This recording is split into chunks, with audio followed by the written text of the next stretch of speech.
Alright, so one of the fun things about the furry fandom is that you could really dedicate a lot of your life to it. This is the case for most fandoms, but there's something about this fandom in particular that could really make it the biggest thing that you're into outside of your work or school. And I know this because it's kind of happening to me. A majority of the friends that I talk to on a daily basis are from this fandom. My living space is surrounded by art from this fandom. Heck, I'm at the point where the motivation to do well at my job is to fund this hobby and this channel. And I do all of this because I genuinely enjoy this community. But in a weird way, such intense dedication can only last so long for me. If I get too invested for too long, I actually start to get tired of it.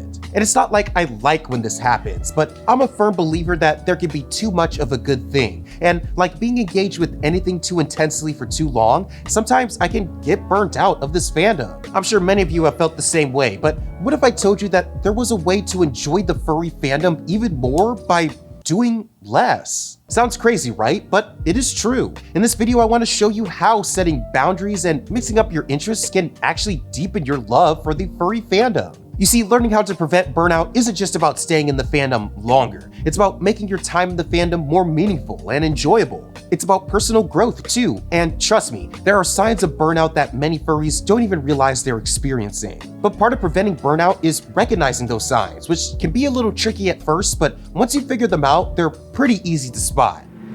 Let me explain.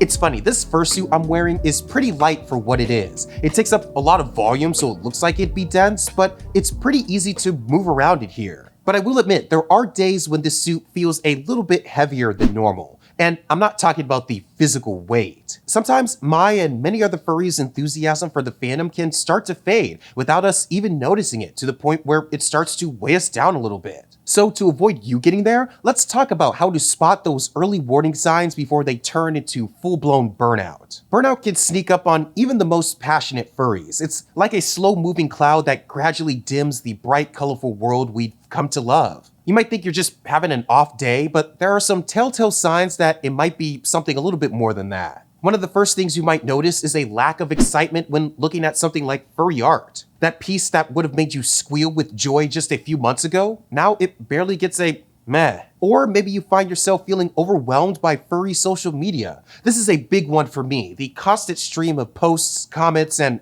drama feels like a chore to keep up with. Sometimes it can be seasonal. I know this is the case for me. I remember last year, as the holiday season approached at the end of the year, I started really dreading the effort it would take to go to some of the upcoming conventions that end off the year. Now, don't get me wrong, I love a good con, as you probably all know, but the thought of putting on my fursuit and socializing with a bunch of other furries suddenly felt exhausting. At the time, I chalked it up to holiday stress, but looking back, it was definitely an early sign of being burnt out with this community. Other signs might include losing interest in creating furry content, feeling disconnected from your furry friends, or even questioning why you're a part of the fandom in the first place. It's a lot of little things that I'm sure most of us have experienced at some point, though I do want to emphasize that it's important to remember that these feelings are normal and don't mean that you're a bad furry. Again, especially in this case, you could really have too much of a good thing. That being said, recognizing these signs early is crucial. Think of it like maintaining any other relationship. If you ignore the small issues, they can grow into bigger and bigger problems that are harder to solve. But by acknowledging these feelings when they first appear, you can take steps to address them before they turn into full-blown burnout. So now that we know what burnout looks like,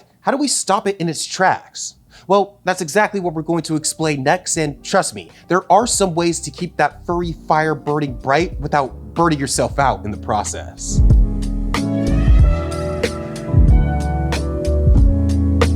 I'm sure we've all felt that pressure to be the ultimate furry fan, always in the loop and never missing a beat. But here's a wild thought. What if being a better furry meant sometimes spending less time in the fandom? At least for me, that was the secret to sustainable fandom membership that changed everything. Now, I know what you're thinking. Finn, are you telling me to abandon the furry fandom altogether? Well, not at all. What I'm suggesting is finding a balance that keeps your furry passion burning bright without burning you out. It's like a delicate dance between immersion and stepping back. And that starts with setting boundaries. I'll be honest, this was a big one for me. Giving myself hard limits on some of the stuff that I do in this fandom actually helped keeps it fresh and exciting to me. And this should come as no surprise, but it really started with limiting my furry social media time. Instead of endless scrolling, I set specific times to check in and have the discipline to stick to them. And, there was an adjustment period at first, but you know what? I started appreciating the content more when I wasn't constantly bombarded by it. And sure, there's stuff I might miss, but that's the thing about social media. There's always something there to engage with, so I just picked it up when I got back. Another strategy that works wonders is scheduling fandom free days. Now, don't lose me here. That doesn't mean cutting off things like your furry friends, especially if those are the only ones that you have. Please keep talking with them. This is more about chatting with them about something other than the furry fandom. Remember, you're more than just a furry, and so are they. This approach helps keep the conversation fresh and helps you rediscover why you all connected in the first place. Along those same lines, diversifying your interests is crucial as well. It's good to pick up a hobby that's completely unrelated to the fandom. I actually have a bunch of them, but for me, the biggest one is sports. It was a huge part of my life growing up, and my love for watching and playing them didn't go away when I became a furry. It's just something that I engage with separately. Though when they do happen to mix, it's a lot of fun. Of course, self-care is another big one. We often forget to take care of ourselves when we're caught up in the excitement of the fandom. Anyone who's been to a con could tell you that. But those suggestions on how to keep yourself safe and healthy are there for a reason. Make sure you're getting enough sleep, eating well, and taking time for yourself. A healthy furry is a happy furry after all. Now, you might be wondering, how do these strategies all work together? Well, it's like creating a balanced diet for your furry soul. By setting boundaries, you create space for other interests. These diverse experiences then feed back into your fandom life, giving you new perspectives and ideas to share. And when you take care of yourself, you'll continue to enjoy the energy and passion that you found in this fandom for years on end. Remember, being a furry is all about expression and community. By taking care of yourself and broadening your horizons, you're actually enriching your furry experience. You'll have more to bring to the table at conventions, more inspiration for your art, and more energy for those late night Discord chats.